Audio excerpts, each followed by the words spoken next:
compartir un tema que considero vital para nuestras vidas como cristianos.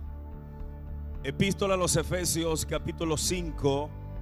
Estaremos leyendo desde el versículo 18 hasta el 19.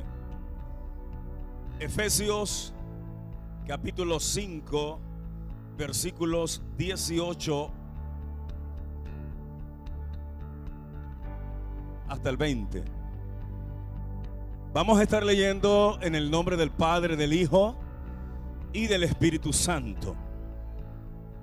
No os embriaguéis con vino. ¿Por qué? Porque hay disolución cuando alguien se embriaga con vino. Antes bien, o por el contrario,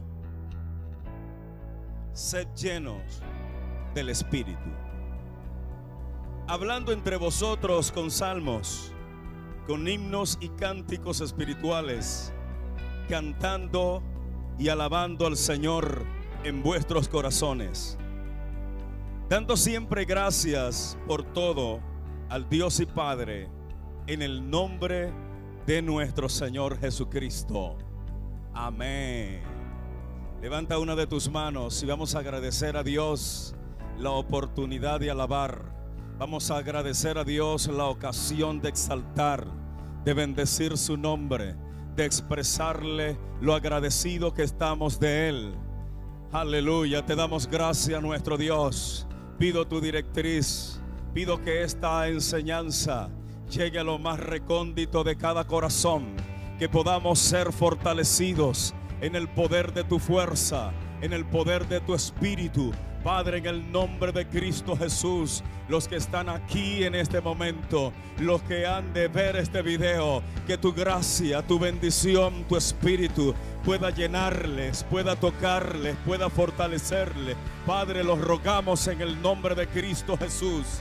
Estamos en tus manos para ser guiados, para ser dirigidos por tu presencia, para ser dirigido por la mente de Jesucristo, por tu Santo Espíritu, por tu gracia, por tu poder, por tu multiforme gracia, nuestro Dios, en el nombre poderoso de Jesús. Vamos a darle un aplauso fuerte a nuestro Dios en este momento. Vamos a darle un aplauso fortísimo al Señor. Vive nuestro Dios. Pueden ponerse cómodos.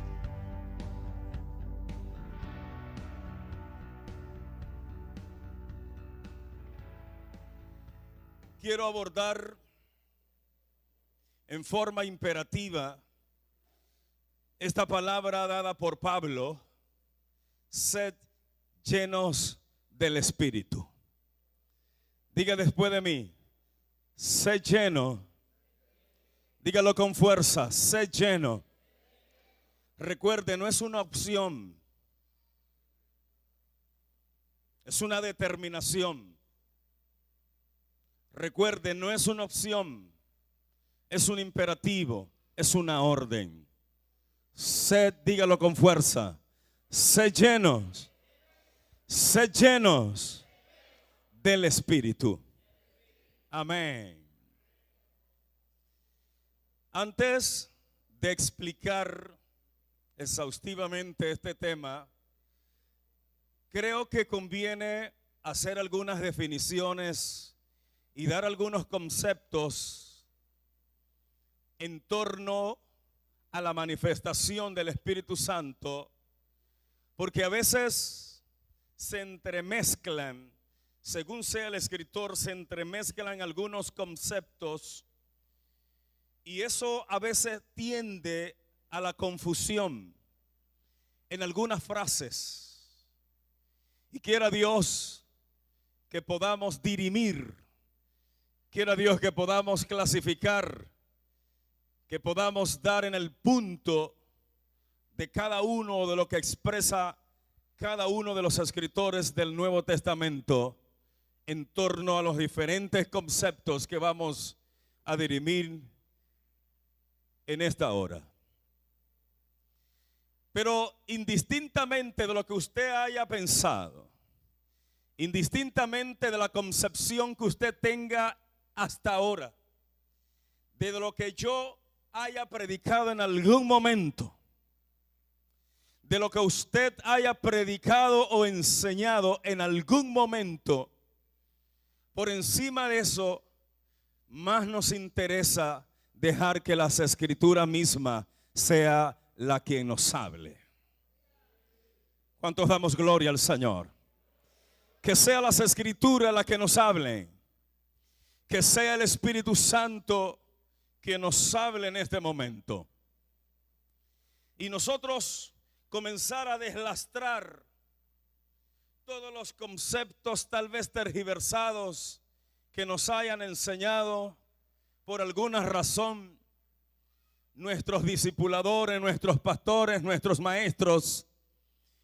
Porque como dije al principio, en algunos lugares, y no que nosotros seamos la excepción, nos está muy claro de qué es en sí el bautismo en el Espíritu Santo, qué es en sí la promesa del Padre, qué es en sí el don del Espíritu Santo, qué es en sí los dones del Espíritu Santo y qué es en sí ser lleno del Espíritu Santo. Esas cosas a veces en nuestras doctrinas, en nuestras organizaciones, tienden, como dije, a confundirse en parte. Y cada escritor en el Nuevo Testamento abordan los términos, abordan los conceptos, no en discrepancia, sino en complementos. No en contradicción, sino también del momento histórico en que estaban viviendo. Por eso creo que necesitamos definir algunos términos y muy por encima de los términos, las frases que están dentro de esos mismos términos. Y vamos a comenzar con algunos términos, después vamos a ir a la frase y paso a paso vamos a llegar a lo que quiere el Espíritu de Dios. Porque quiero decirle que muy distinto, muy indistintamente, que usted tenga un don espiritual, que usted tenga un ministerio, que usted tenga un talento, porque eso, los dones son dados a personas en particular. Los ministerios, mejor dicho, son dados a personas en particular. No todo el mundo es pastor, no todo el mundo es apóstol, no todo el mundo es evangelista, no todo el mundo es profeta. Pablo dice que no todos hablan lenguas, no todos tienen el don de hacer milagros, no todos profetizan. Pero Pablo dice que todos necesitamos ser llenos del Espíritu Santo, sea pastor, sea evangelista, sea apóstol, tenga el don que tenga el talento que tenga la gracia que tenga. Todos necesitamos, tenemos el honor y tenemos el privilegio de ser llenos del Espíritu. Diga una vez más, sed llenos del Espíritu. Amén. El Nuevo Testamento utiliza algunas frases incomprensibles para algunas personas. Una de esas frases que utiliza es investido. Otra, fue llevado. Hay expresiones, el Espíritu Santo cayó. Y uno, el coro es sabroso. El Espíritu Santo cayó. Y vino sobre ello. Expresiones o términos como ese término lambano, recibiréis. Y ustedes están notando aquí una diversidad de términos, ¿sí? La Biblia dice que Jesús fue llevado por el Espíritu. Pero la Biblia también dice que cuando Pedro estaba hablando, el Espíritu Santo cayó sobre esas personas como ellos en el principio. Pablo en el capítulo 19 de Hechos registra Lucas, dice: ¿recibiste el Espíritu cuando creíste?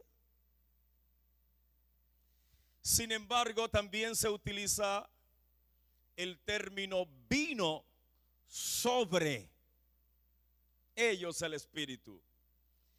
Pero hay una frase, un término, mejor dicho, hay un término que es el que más quisiéramos enfatizar, porque es el término que no solamente usa Lucas, sino que lo usa también Pablo. Para el asombro de muchos, Pablo no utiliza la palabra bautismo en el Espíritu Santo. Cada escritor, según la neumatología lucana, la neumatología paulina y juanina, cada uno de ellos utilizan términos distintos. Juan habla del Espíritu de verdad, el Consolador, término que no utiliza ni Lucas ni tampoco utiliza Pablo. Pero Pablo utiliza algunos términos que no utiliza Juan. Sin embargo, hay un término que utiliza Lucas y que también utiliza Pablo, y es pimplemi y pleru, mejor dicho, ser lleno. Pueden levantar su mano ahora y bendecir la gloria de Dios. Dígale una vez más a su hermano: sé lleno, sé lleno, sé lleno del Espíritu, sé lleno del Espíritu. Gloria a nuestro Dios. Salimos de estos términos que a veces son complejos definirlos en sus diferentes contextos. Por eso necesitamos el complemento directo. Por eso se necesita el sujeto, se necesita el verbo y toda la composición de una oración.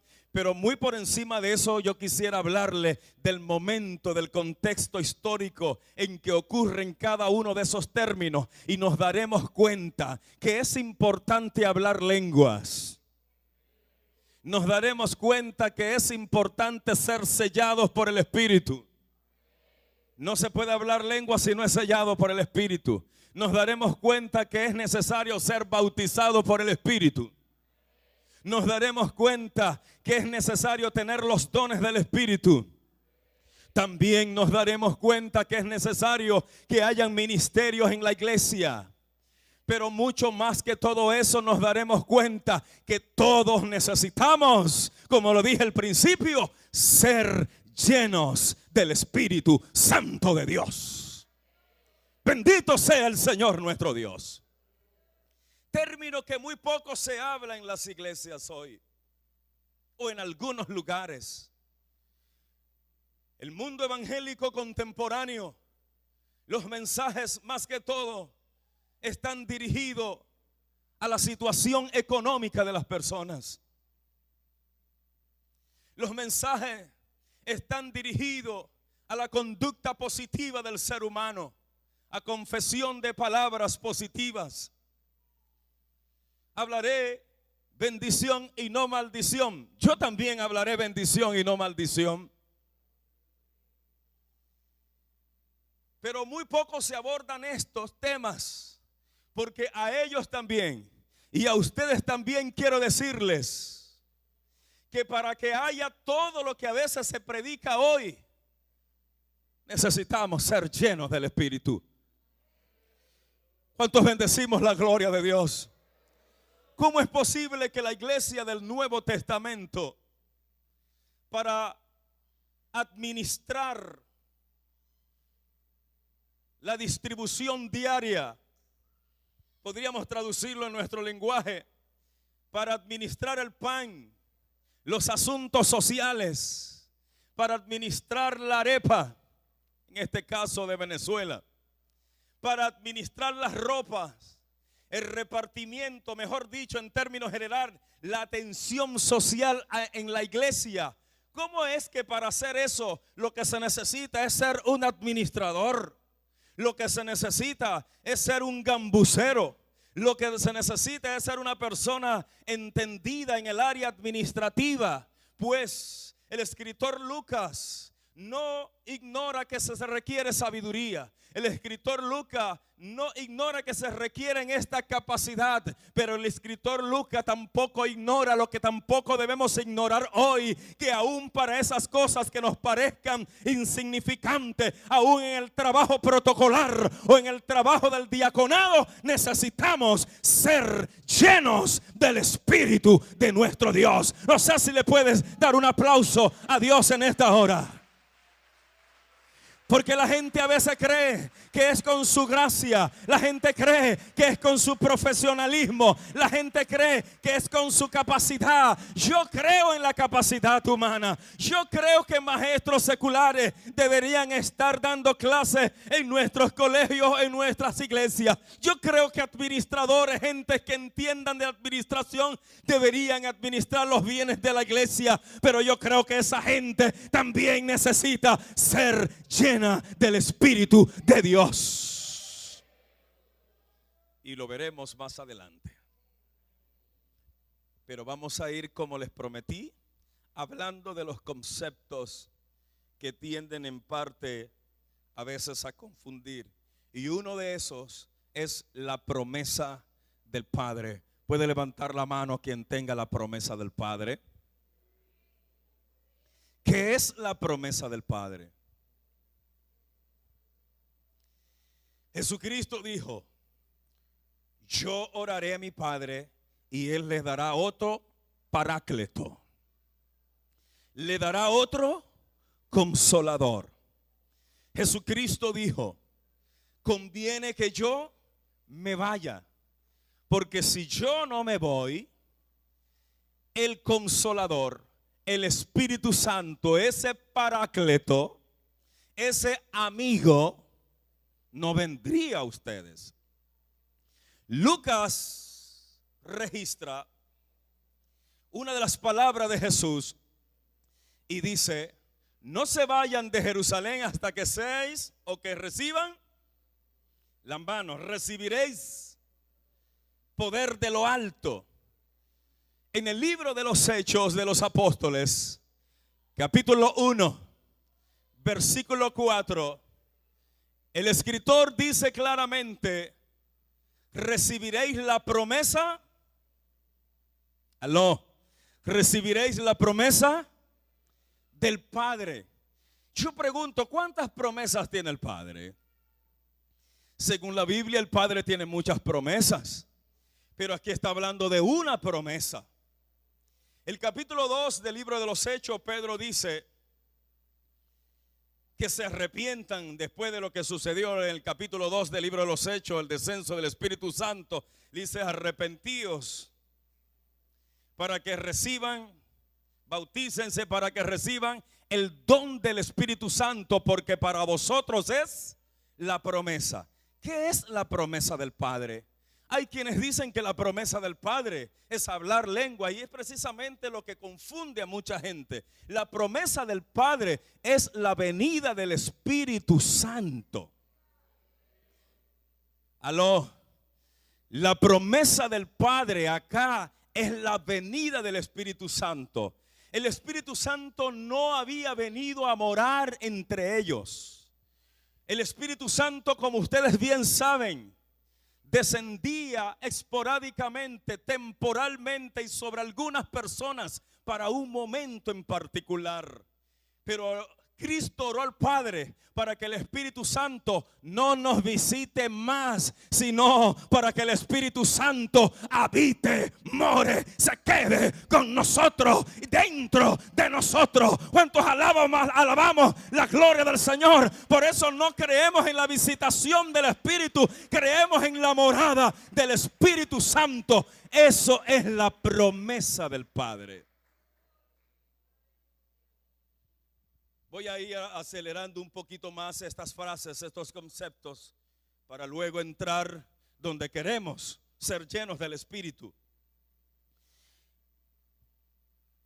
Paralelamente con la promesa del Padre, si la promesa del Padre es el descenso del Espíritu Santo, ¿Qué es el bautismo en el Espíritu Santo?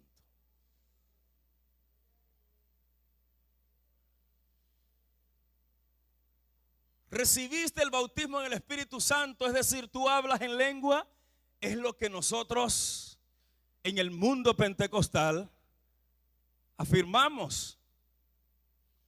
¿Recibiste el bautismo? Pero vamos, como le dije, a revisar los hechos. Vamos a revisar el contexto donde ocurre esa palabra que Pablo no la utiliza para hablar del bautismo en el Espíritu Santo. Pablo utiliza la palabra bautismo para otras cosas, pero no el bautismo en el Espíritu Santo. Quien la utiliza es Lucas. Quien la utiliza es Mateo en su evangelio. ¿Y a qué cosa se refiere en particular? Cuando uno revisa las Sagradas Escrituras, Mateo registra y Lucas registra: el que viene detrás de mí, cuyo calzado yo no soy digno de llevar, él los bautizará. Él los bautizará con el Espíritu Santo. A su nombre. ¿Cuántos aquí están bautizados con el Espíritu Santo? Levante la mano a ver los que están bautizados con el Espíritu Santo. ¿Ustedes saben por qué algunas personas no levantan la mano? Porque lo que uno